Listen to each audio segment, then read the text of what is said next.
and go. Hi, I'm Charlie, and we want to thank you all for joining us on YouTube and listening to our lecture about Frankenfoods. We'll be discussing genetically modified organisms and genetically modified food this evening. First, I'll share a little bit about myself and how I got involved in nutrition response testing in the first place and what we do here at Health by Design, our wellness center.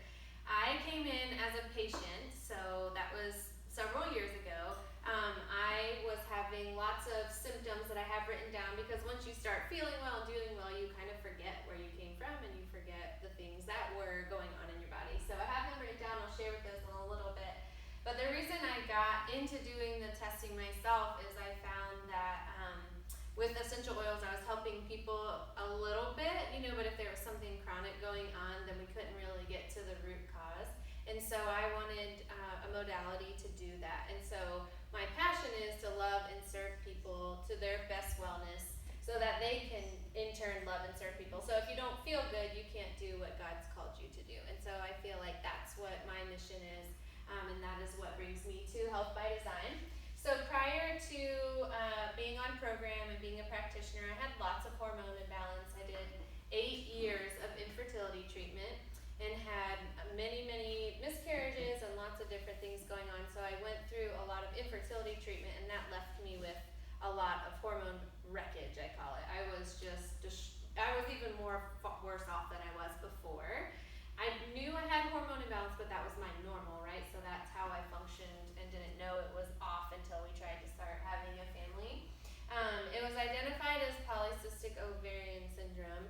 And I remember meeting Dr. Christie and her saying, yes, that's the diagnosis, but we don't have to accept it. We can change it. And that was such a breath of fresh air for me because all I had been told up to this point was, you have polycystic ovarian syndrome, that's not going away. Here's the birth control pill, here's metformin because you'll likely be a diabetic, and there's nothing we can do for you. And I was like, what? Like, I'm left with this wreckage now, which the symptoms were my hair was falling out. My cycles had become 10 days long. I was depressed. I lost my motivation, which is not me. I'm really a driven person, and I was like, I don't feel like myself anymore. I knew something was wrong. I had cystic acne all over back, chest, face, neck, and the last thing that really drove me into the office, the motivating thing, was I was at the time probably 31 years old, and I had really achy joints all of a sudden. Like, my knees hurt and my hands hurt and my hips like just achy. And I was like, this is not good. Something's really going on here. And I was doing my own guessing of what, is it this food, is it that food, like always playing that guessing game, trying to figure out what was affecting me and contributing to my illness.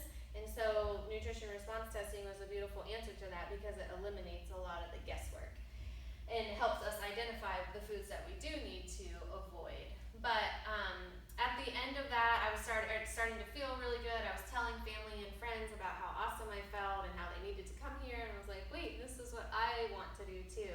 And I didn't want to be a medication manager because I had always wanted to be a doctor, but I knew I would be managing medications, and that's not what I wanted to do. I wanted to help people actually get well and get to the root cause of their issues. And so that's what leads us to the reasons that people come to our office. They're varied, but oftentimes people come in and either they have a diagnosis like I did, or they go in and they tell the doctor, they have all these symptoms, and they're like, well, all your blood work looks normal, you're fine, it's just normal. And they're like, I know I don't feel normal. So they're in normal range, but they know that something is off. And so we have those people, the diagnosis people, and then some people who are on medications and pursuing their diagnosis, and we can support their body as they're going through whatever they're going through. We know that if you give the body the building blocks it needs to heal, it actually can heal. And if we may have some interferences to work around, which might be immune challenge related, food sensitivities, chemical, metal toxicity, things that we need to remove out of the way so that your body can do the healing work that it's made to do and able to do. So those are the very reasons people come into our office, and I'll explain exactly what we do at the end and how NRT works. But tonight's lecture is about Frankenfoods, so you should have a folder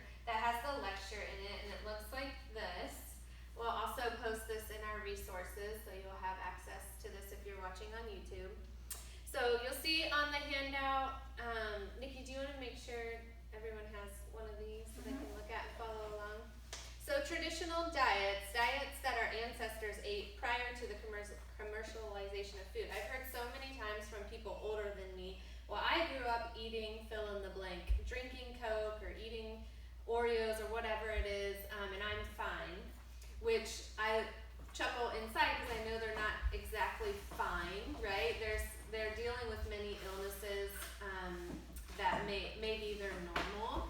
And then food just isn't what it used to be. A Coke isn't a Coke anymore, right? It has all these artificial colors, ingredients, preservatives, high fructose corn syrup, so it's not even the same Coke that our ancestors were drinking, even if we compare bad foods. So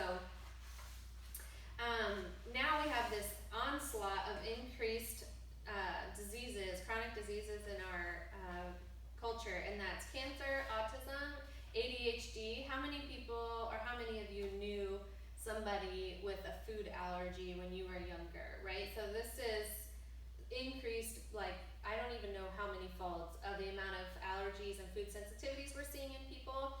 Celiac, diabetes, they're even calling Alzheimer's diabetes type 3 because of the amount of blood sugar related cases. Osteoporosis, autoimmune diseases are through the roof. I didn't know anyone with an autoimmune disease prior till the last 10 years. Now I hear about it all the time. Leaky gut, PMS, obviously hormonal issues, infertility is on the rise. I don't even know the statistics right now, but it's significantly increased the amount of couples that are struggling with reproduction.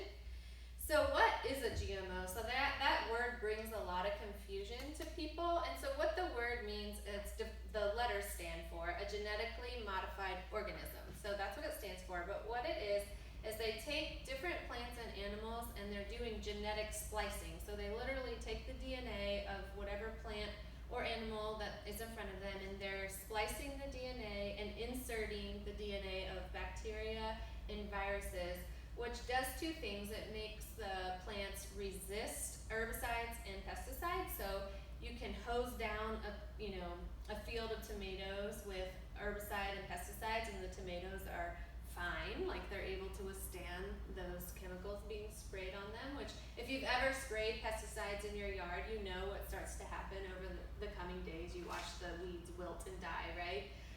So the fact that the tomatoes or whatever plant it is can withstand being hosed down with those chemicals is crazy. And the other part of it is that the plants are also able to produce an insecticide within their own DNA. So they're resisting the bugs and the fungus and all of those things. But that also means we're eating this fruit or vegetable that has created its own insecticide that we're ingesting. So we're ingesting viruses and bacteria that have been spliced into the DNA, and then also the fruits and vegetables that have been turned into an insecticide on their own, which begs a question about autoimmune disease. So we're adding immune challenges to the body through food, the viruses and the bacteria that the body can't recognize and is having to deal with and attack. And think about all the autoimmune diseases that come back to the gut and attacking the gut, right? So there's those two things, and what they're claiming is that it gives them an increased yield, drought-tolerant produce, and enhanced nutrition, which none of those have been proven yet, the enhanced nutrition part. And labeling is not required, so they're not required to label the GMO products. Now, our consumers are getting smarter and wanting to know, so a lot of companies, if they do meet the standards, they do want to label it because they know that that's a reason that people will buy their product. So here you can look at my examples that I brought tonight. We have the organic and GMO cantaloupe. So which would you think would be the more expensive one? What would you guys think? The big one. The big one, right? We would think that the GMO chemical, whatever pesticide one would be cheaper, when in fact this one was cheaper. And it actually, if you could be here, this one actually smells like cantaloupe and this one doesn't. So this one actually smells like something I'd want to eat, which that's something that we'll talk about in a little bit, is that animals don't even want to eat GMOs. They'll reject the GMO cantaloupe over the organic one because they can, with their sense of smell, even identify what's real and not real. So you can't use the excuse of cost, because this one was actually cheaper, right? And it's astonishing the difference in the size. Like, this is not real food.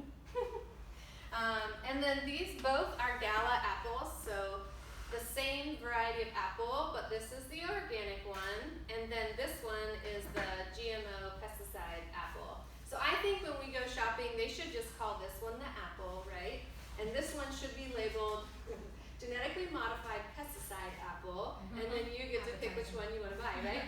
The organic ones have gotten the bad rap when really they're just the apple, right? I wish we could call it what it is, but I do want to point out that I got 10 of these for $2.99. They were on sale, so they're 29 cents a piece. And this one genetically modified pesticide apple was $1.29 just for the one apple. So again, you can't argue cost. If you know what you're looking for and you're a wise shopper, then you can see, what you can spend your money on that is organic and be a wise shopper or consumer in the grocery store. So the small organic one here on my left versus the GMO one on my right. These were 2 in a pack and these were 4 in a pack, and I paid $1 more for these, but I got a little more garlic. But that's a good example there too. You can see the size difference. This is also an organic carrot that I brought in that's been neglected in my drawer.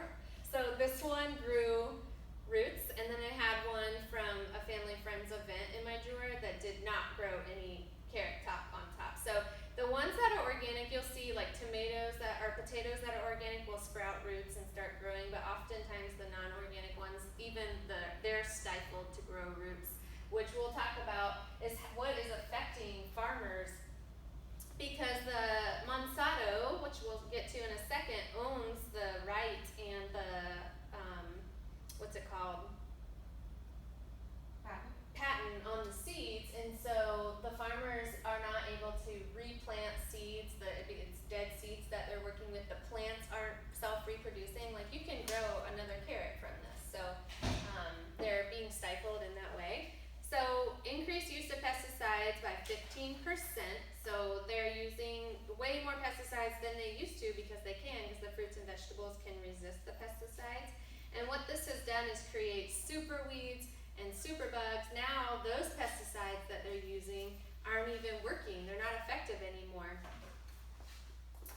They can withstand, they've adapted and can withstand the pesticides, the amount and the type that we're using. And where else do we see the superbug phenomenon happening? What other Hospitals. hospitals? From what? Overuse of hand sanitizer. Hand sanitizer Antibiotics. and antibiotics, right? So that same phenomenon is happening with the overuse of pesticides and herbicides as well. So an example of the way that we've done this in our country and seen the long-term effects of it, and excuse my misspelling there, but Agent Orange that was used in Vietnam, they know the long-term effects of that. The same company that created Agent Orange is Monsanto, the same ones who are genetically modifying our foods. Okay, so health effects won't be fully understood for generations to come. There's no long-term safety studies proving that genetically modified foods are safe. There's no studies proving that you eating this ginormous cantaloupe versus the organic one is safe for you. Okay, so we discussed earlier, there's a huge increase in cancer, infertility, birth defects, GI disorders, nutritional deficiencies, allergies, neurological disorders, autism, and so on.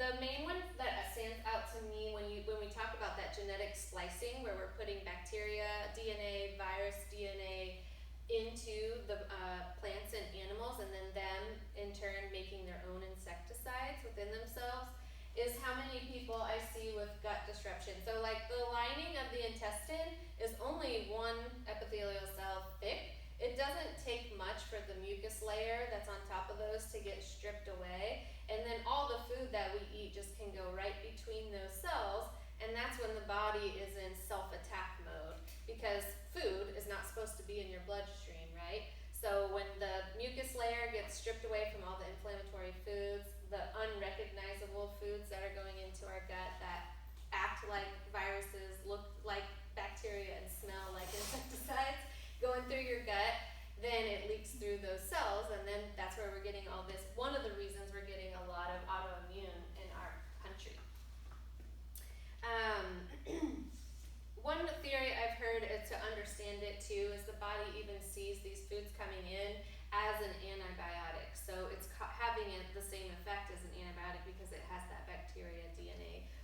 into the food. The GMO foods are banned or restricted in 60 other countries. That should say something. Animals won't even eat it. So if you have heard so many stories about animals with the standard processed supplements, if you leave your Drenamin on the floor or your Spanish black radish, your animals will eat them, right? Because they are real food and they're not genetically modified. So that dogs and cats go crazy over standard processed supplements. They can smell the difference. They have a way stronger sense of smell than we do. And like I stated before, it's a foreign substance to the body. It's not recognized by our bodies as food.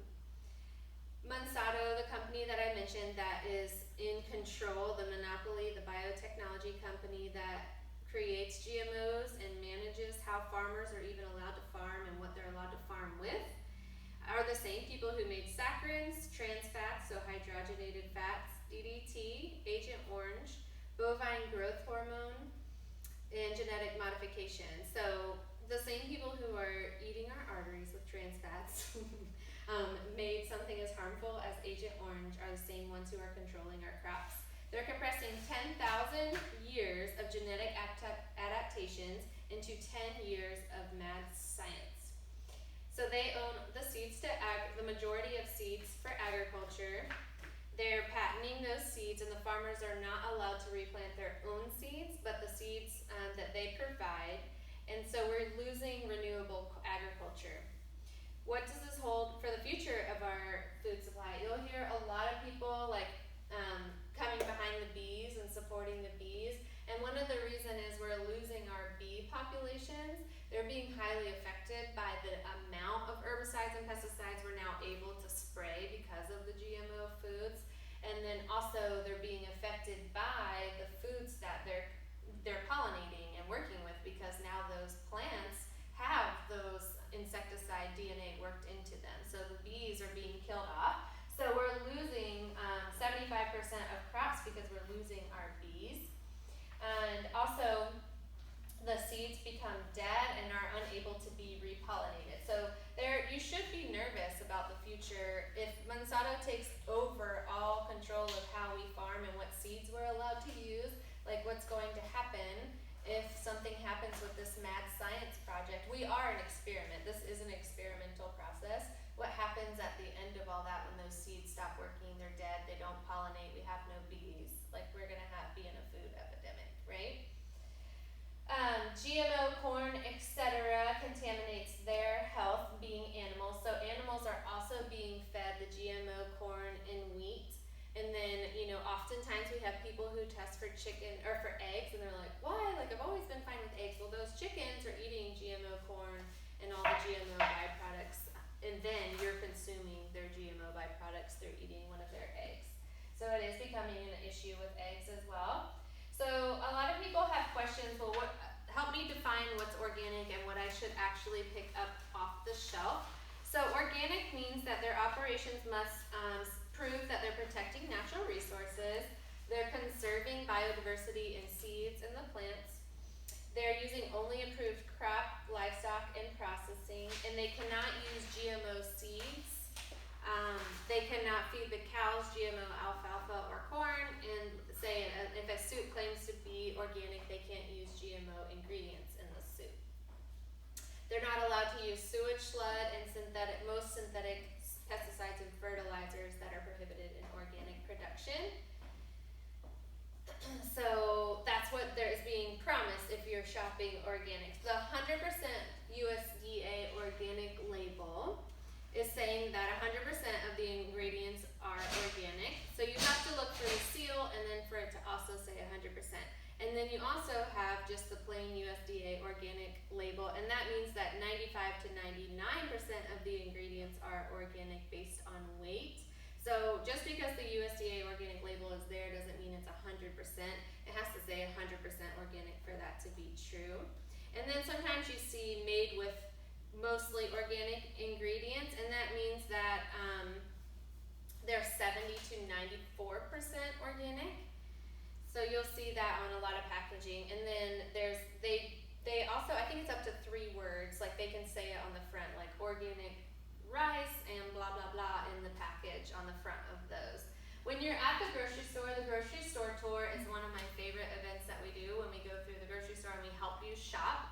That's one of my favorites. So, for example, on this apple, the way you can tell the difference between the two apples, this one came in a bag, so it doesn't have the sticker on it. But a regular GMO conventional pesticide apple just has 4 digits on it, so it's a 4-digit code.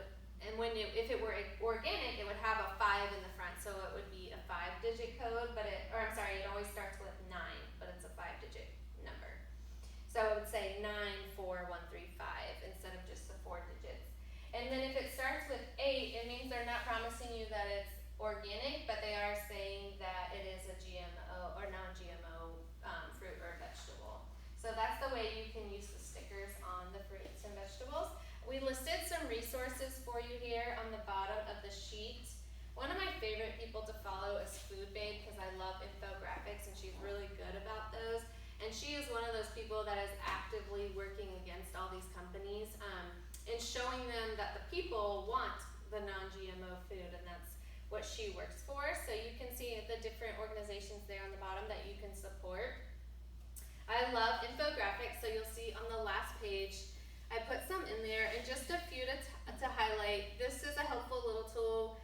The top 10 genetically modified foods when you're trying to prioritize in the grocery store, where you're spending your money. So anything made of corn, even if it's organic, I really try to avoid corn products. From the wind blowing, there's cross-contamination with GMO in corn. It's highly contaminated crop.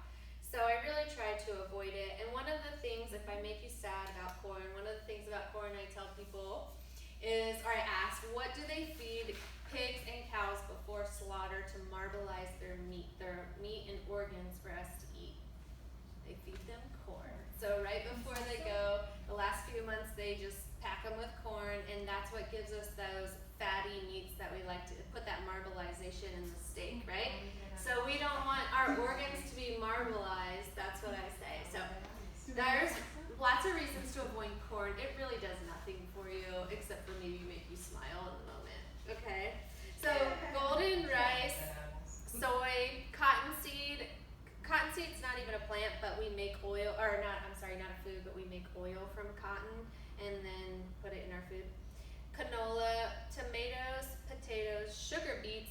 So you'll see on this other one to the right, sugar beets are 95% GMO, but it can be listed on the label as sugar and brown sugar. So most of the time when you see sugar and brown sugar on a processed food label, it usually is a genetically modified sugar that came from beets. So avoid sugar beets. Squash, this time of year, if you're not buying organic spaghetti squash and organic acorn squash, they are highly genetically modified. And one of the tropicals, papaya, is in the top 3 with tomatoes and corn on being genetically modified. There's another one that's not on the list, but I only buy organic, and that's zucchini. It is a highly genetically modified food as well.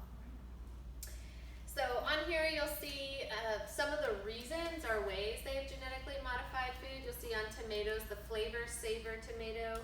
The tomatoes are modified by removing the genes responsible for softening the skin of the fruit, meaning the tomatoes spoil more slowly. So that's how you can see the tomatoes in the grocery store for weeks and weeks and weeks. But if you grow your own tomatoes at home, they go bad a lot faster, so they don't have that genetic alteration to them. And then BT corn is modified with a bacterial insecticide gene, so then it produces insect toxins in its cells, which then protects it from pest species. So earlier we were talking about that, and I wanted to review, and I forgot, what happens when insects come in touch with insecticide? What happens to the insect? They die. What are some of the ways that they die? Do you know how they're being killed when you use an insecticide? Some of them, it dries all the water on their body. It dries out their exoskeleton. Yeah.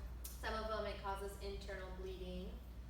And then also the major thing that a lot of, like even the ones that we give to our dog, most people give to their dogs for fleas and heartworms and things, it's causing central nervous system destruction to the insect so that it no longer lives. That's what most flea and tick medications do. So that's what's happening to us when we consume GMO corn. It's an insecticide to our body, so remember what it does to insects. Makes them bleed internally, dries out their skeleton. Yes, right? That's what we call this Frankenfoods. It may just scare you, the ghouls of food. And then thirdly, it causes, central nervous system issues in the body, okay? Alright, so looking at the next one, I thought this was a good one to point out. Salmon is modified with a growth hormone regulating its genes in order to grow to market size in significantly less time. So it's always a mass production motivation, right? They're just trying to mass produce food as fast as they can, and then in turn making it not real food. Most GMO salmon is also then dyed pink to make it look more pink. So you can see that at Publix, it even says pink salmon injected with pink dye. You're like, yummy. So pay attention to that. On the right there, it just kind of goes through some of the things that are happening to people from GMO: leukemia, liver toxicity, kidney failure, gut inflammation, which you can understand after we just discussed what an insecticide does to an insect. And it lists the top 5: sugar beets, and like we said, they can just call it sugar and brown sugar. Soy, and soy is in everything. So if you're eating processed food, you're likely coming in contact with a genetically modified soy product. Canola, they used to tout that canola was good and good for cholesterol. It was a better oil to use, but it in fact is genetically modified, and when it gets heated, it turns into a mega trans fat, which causes damage to our arteries. What is it? Canola, it's from the rapeseed plant, so sometimes you'll see rapeseed as an ingredient too, rapeseed oil. Corn, and you'll see the different names of corn also: glucose, dextrose. I feel like high fructose corn syrup, maltodextrin is what I'm seeing the most. It's like in everything. Anything that has a flavoring, or even things you don't even realize have a flavoring, they'll put maltodextrin powder in there to keep things from caking. Modified starch and thickeners. And then they just point out again that you can still be getting GMOs from your milk, eggs, chicken, fish, because they're being fed the GMO foods. Any questions about the Frankenfoods now that I've scared you? I do. Yes. I have questions late, so I want to be covered. So you explained with eggs, right? Eggs in the store. There's organic eggs. There's cage-free eggs. There's vegetarian-fed cage-free eggs. Yeah. So there's a good chart. Food Babe put one out where she explains what the different words mean. But cage-free is like even still like they have. I forget the rule. It's like a 2 foot by 3 foot cage then that they're allowed to be in. So what you're really looking for is free range, like that they are allowed to freely range and scavenge for food. That's the key word that you're looking for, and you want them to be organic because that means they're feeding them organic feed, or not feeding them the GMO corn and stuff like that. Right. So vegetarian fed doesn't mean they're not getting GMOs. Right. They could be eating GMO corn, still vegetarian for sure. Yeah. Okay. Yeah, that's a great question. Eggs is one of those things on the grocery store tour that I'm like, and now I'm paralyzed because you just need to find a local farmer that you know what they're feeding their chickens, basically. That is a hard one. Yeah, because there are so many different price ranges of eggs Yeah, in the store now. for sure. All this different labeling. Yeah, all the different. You have to have like a college degree to just focused on just interpreting the label for eggs. Yeah. Good question. So we all can agree after discussing Frankenfoods and food that isn't food anymore that what we put into our bodies as fuel affects our bodies and how we're able to heal and function. So we have to face that, right? What we put into our bodies matters. So you'll see a sugar quiz in your folders that you can do later that will help you identify if you are in fact a sugar addict. You'll be surprised that you likely are. And one of my favorite things that I always include in my folders, because most people are like, well, I don't eat that much sugar compared to Susie. My friend Susie eats a lot of sugar. But the truth is that our intake of sugar has just skyrocketed. It used to be in the 1700s, sugar was only at 4 pounds per person per year. And now, most people today consume about 180 pounds per person per year. And I know that has since been updated and it's way more than that. One way you can think about it, that's about 1/2 pound or 1 cup of sugar per day per person, because it's used as a ingredient in almost everything we eat. If you don't shop around the exterior of the store, most everything has sugar added to it because they know it makes us come back for more. It makes us addicted to the product they've made.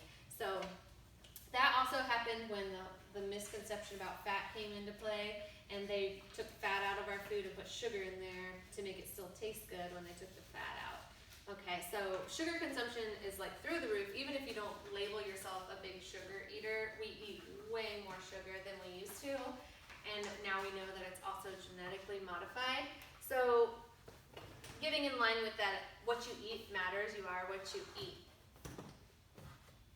Okay, so to help explain what we do here, what I talked about earlier, we believe that if you give your body the building blocks it needs to heal, that you can heal. So giving yourself the real foods so that your body can use those nutrients without the added insecticides, bacteria, all that other stuff we talked about, your body can do the healing that it needs to do. So at the top here, just to explain our vision and how we operate in our office, you'll see that on the top here I have a symptom. So a lot of people come in for their symptoms, and we say we don't look at your symptoms really because we want to get to these root causes down here. We want to know what nutritional deficiency and what organ dysfunction is causing you to have a symptom, because absolutely anything in the body, any nutritional deficiency can cause anything in the body.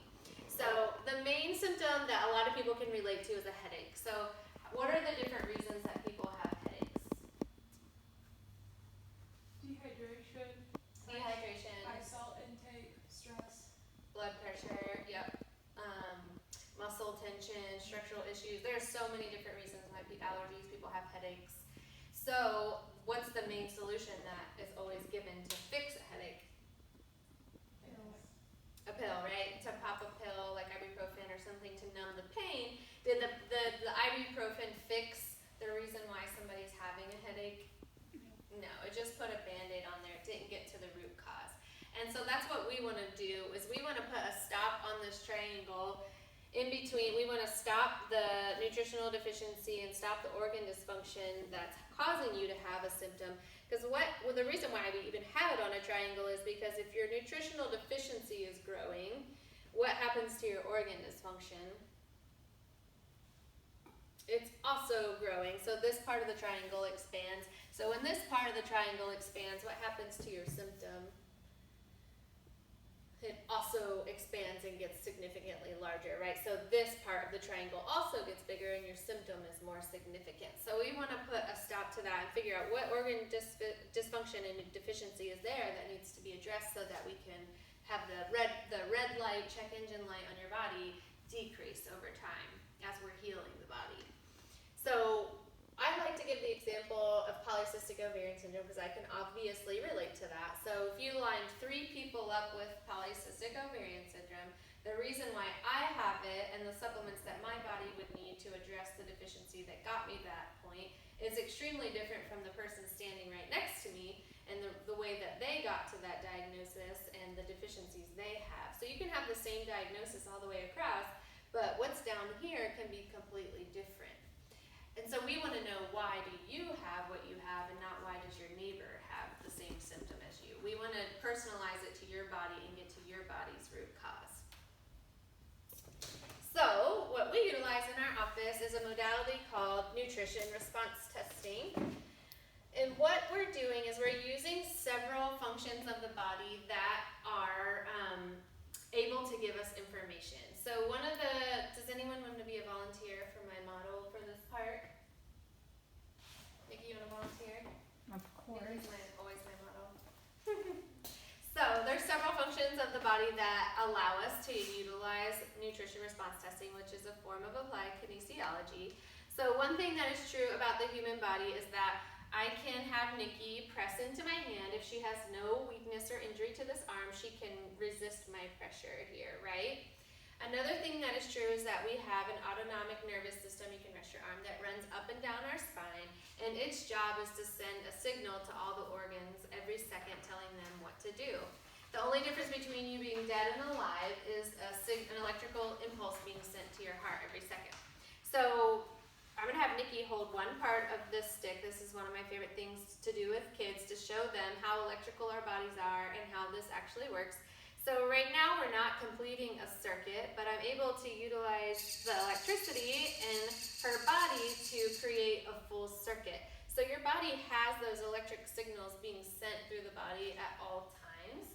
She can complete the circuit with herself, obviously. So there's electricity going through. So these are some of the parts of the body that we're able to utilize. And then one of the other features of the body is that we can read electrical energy by pressing on the different dermatomes of the body. My best example to you would be an EKG. Obviously, they don't put the stickers or the nodes directly on your heart. They're on the surface of your skin, but the EKG can read the electrical activity of the heart through, all that tissue. So we're able to press on a dermatome. Say Nikki has dysfunction in her lung, and if I press on that reflex or that dermatome to the lung, then her body, if it is stressed, won't give energy to that part of the body. So I'm pressing on the surface of the skin, but I'm able to impact an electrical activity part of the body. The other part of it is that my best example to use is hypothermia. So if someone is experiencing hypothermia, what's the first part of the body to go? Like, what does the body decide to do? Blood from the extremities. Yeah, it pulls all the blood from the extremities and sends it to your core, right? And you lose your fingers and toes, then your legs and your arms. So just the same, when I'm doing the muscle testing, the body is extremely intelligent. It still blows me away too. But when I press on Nikki's lung, if there's dysfunction there, her body's intelligent enough to know, like, I can't worry about this arm over here. I have to focus on the lung that's being pressed on. So then she loses strength in her arm. And it's really fascinating until you experience it. You're like, what? But then when you feel it, it's really, really cool. And then the second part, or many parts of what we do, is that all living things have their own wavelength. So Zymex2, the supplement I'm holding, the foods in here have their own wavelengths. And the body can respond to the foods that are in here. Kind of like the biggest example is we have the sun. That's a mega huge example. We have wavelengths coming out of the sun. If I stand next to the window, I can feel the warmth of the sun in my arms. I can feel the wavelengths on my skin, but I can't see them. We all have radiation coming out of our phones, but we don't see the wavelengths coming out of them, right? So just because you can't see them, there are wavelengths coming out of here that her body can respond to. So if Nikki holds that, and that's just the right nutrients to fix her nutritional deficiency, now her body thinks it has what it needs, and so it will give strength to the arm when I'm pressing on her lungs. So it doesn't have to focus on the lung now because she has the nutrients that she needs.